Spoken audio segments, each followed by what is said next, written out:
Hello and welcome back to the channel. If you're looking for recommendations on what manhwa to read, then here are some that I've read recently that might pique your interest. Our first manhwa is Ranker's Return, a modern manhwa that I've currently read up to chapter 134 on. Oh, and as a quick side note, I am talking about the Ranker's Return that started serializing in 2021, to be clear. Its main character is Kang Hyunwoo, probably better known as his character Melee God from the VR MMO game known as Arena. Hyunwoo is one of the top players in Arena, but one day he suddenly decides to quit and delete his character, causing him to kind of fade in the background.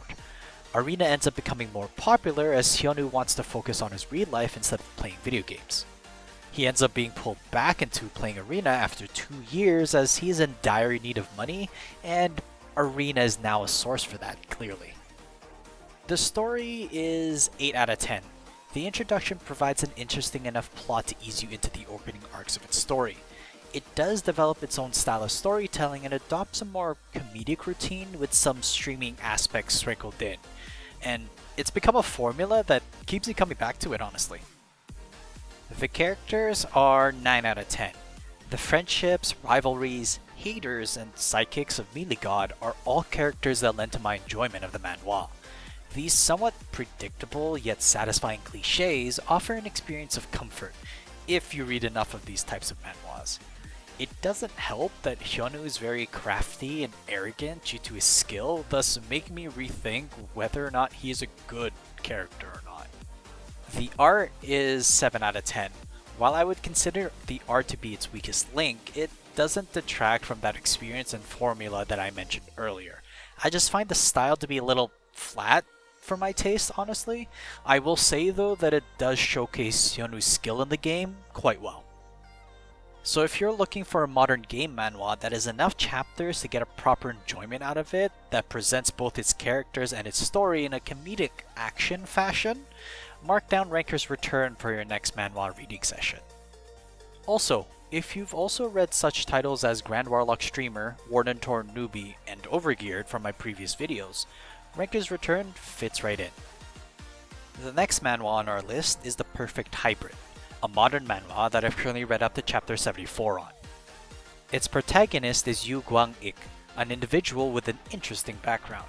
You see, he lives in a modern world where humanity has been having to deal with supernatural threats with supernatural powers. Gwang-ik's dad is an immortal, a set of people who've been blessed with amazing senses and resiliency.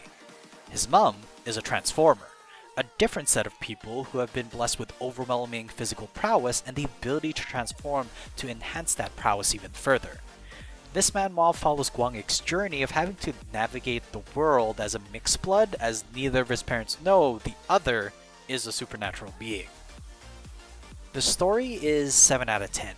The Perfect Hybrid presents an intriguing first impression and keeps rolling with it. An adapted modern society with an organization that handles supernatural issues is a believable scenario to be in.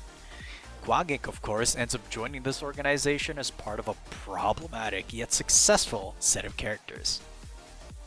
The characters are 8 out of 10. Gwang-ik's almost double life due to his parents' training and secrecy is an entertaining one. It almost begs the question of how can his parents not know the other is an immortal/transformer after living for so long together. The cherry on top are the people that Gwang-ik works with are a playful bunch, to say the least. The art is 8 out of 10 as well. It provides a satisfying depiction for both the action and the comedy that Gwang-ik finds himself in. From field work to office duties, there's always a little trouble that Gwang-ik gets himself in. So if you're a fan of the modern genre, but want a supernatural foundation with some comedic action mixed in, The Perfect Hybrid may be one up your alley. This next manhwa is I Think I've Been Possessed Somewhere, a reincarnation manhwa that I've read up to chapter 40 on. The main character is Elena Seves, a reincarnated individual who has the memories of her previous life. There's just one important detail.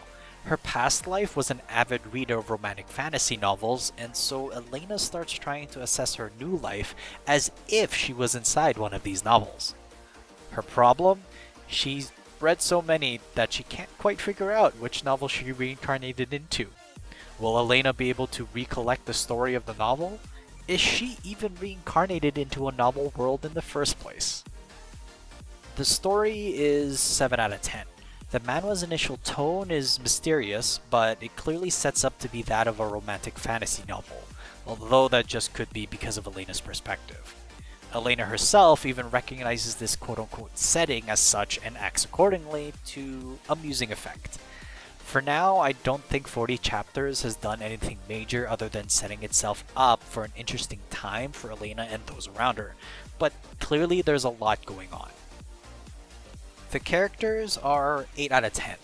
Elena, her sister Laureate, and the Princess of the Kingdom are only some of the characters introduced to us so far in the manhwa, but each of them seem to have their own storylines, interests, and motives at heart that drives their individual actions. The art is 8 out of 10.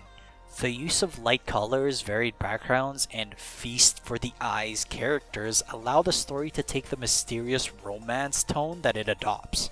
It actually results in quite a romantic setting, to say the least, so it's effective.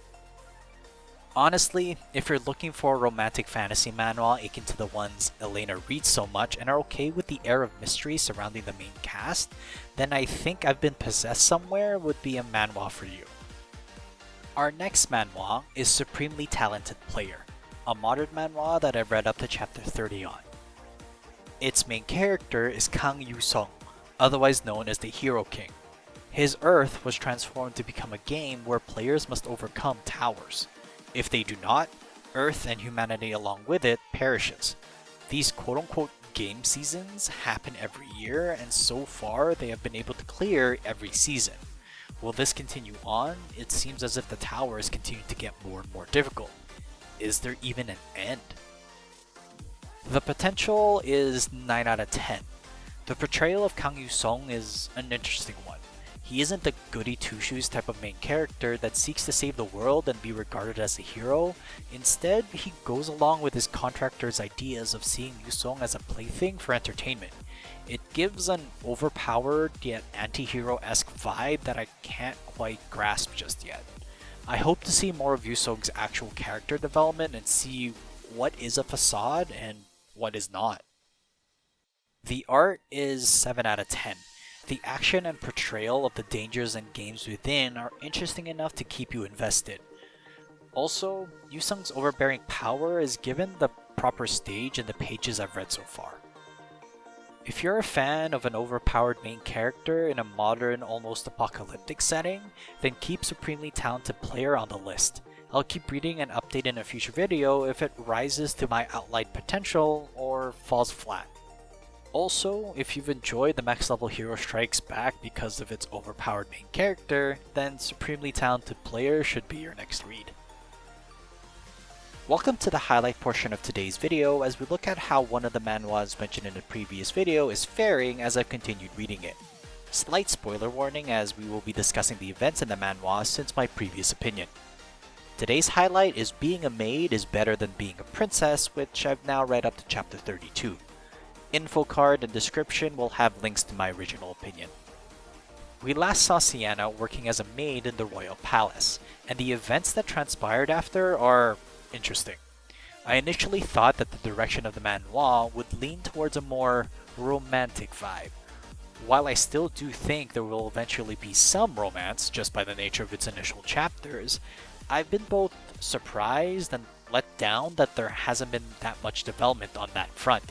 Instead, what we've seen is the growth of the political type of genre in its story instead, as Sienna is now observing the youngest princess and her needs/interests. My previous scores for this manhwa was 6 out of 10 for potential and 7 out of 10 for art. The art overall I don't think needs to be changed as it's kept its identity as it continues unveiling its story chapter by chapter. However, the potential I must say I would increase it to be 8 out of 10 at this point in time. Some of my early impressions were based on the interactions of the Crown Prince and Sienna, but it mainly improved due to Sienna's political actions to garner support for the youngest princess. This makes it seem as if there is more to the story rather than the romance that was initially teased at and what may be in store for Sienna in the future. I've been pleasantly surprised with my continued reading of being a maid is better than being a princess. I look forward to the continued development of Sienna, but also those close around her, now that she's involved with the youngest princess. Would you agree, or would you not? Write down in the comment section down below of your personal impressions of being a maid is better than being a princess. Thanks so much for watching. Please like and subscribe if you enjoyed the content. Write in the comment section down below what manhwa and manga you've been reading and I might just take a look. Till next time though, have a good read.